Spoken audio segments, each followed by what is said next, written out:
Welcome back to Instagram Quilt Fest here on YouTube, day 7. Remember, this is hosted by Amy's Creative Side over on Instagram, and I am bringing these posts onto YouTube just to expound upon them, have a lot of fun with them, and drive myself a little bit crazy.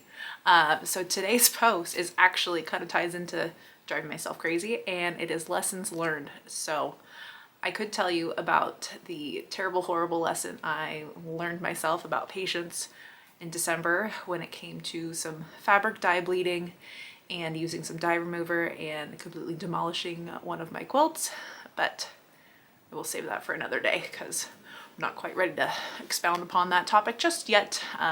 It's still in timeout in the garage. So I think my current lesson that I'm learning is on pacing myself and accepting that it's okay to take time, and when it happens, it'll happen. So my hope for the year was, at this point, I would already be well on my way to having 3-yard quilts backlogged and some scrappy quilts backlogged and my room all nice and clean. But as we know, life is what happens when you're busy making plans. My plan was to clean, and life has just been taking me in other directions. So I have accepted to myself that my declutter challenge didn't happen in January like I had hoped, but it will get there, and when it happens, it'll be great. So it has been happening in little waves. As you know, I bought my cube timer, and I've gotten some different organization kind of put into place.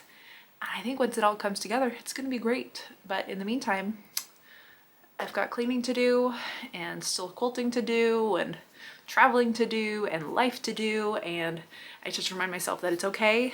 I can go do other things, and my sewing room will always be here for me when I'm good and ready and motivated to clean. So I know some of you have kind of commented as well that you know how that feels. So I thank you for your reassurance of what those lessons were, and I think now I'm going to try and do a little bit of cleaning. So come on down with me to the bottom floor. So besides specifically everything looking crazy, this Kona pile right here has been the thorn in my side that I just have not been motivated to move for whatever reason, even though this is exactly what is in my way. So I'm going to use my little cube timer, set it for 15 minutes, and get this into here so that it's not in my way anymore. I don't know why I haven't dealt with it. It's just, it is what it is. So that's what we're going to do today.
And now we have this nice clear space. I've just got this this is the baby quilt version of my car quilt I made last year, the year before. I think it was 2 years ago, from some lonely blocks. But now look at all this foot space I have. And now I can actually get a vacuum through here, get all these little threads and dust bunnies, and really reorganize this space, which will be nice. So there we have it. I can't remember if I've mentioned my Kona stash here, but this bin up here is red, orange, yellow, or pinks. This one's green, blue, purple, and this one's black, white, gray, brown, miscellaneous. And they're getting full, so I think that very well may become a scrappy project to work my way through, kind of like the village quilt that I did in 2020.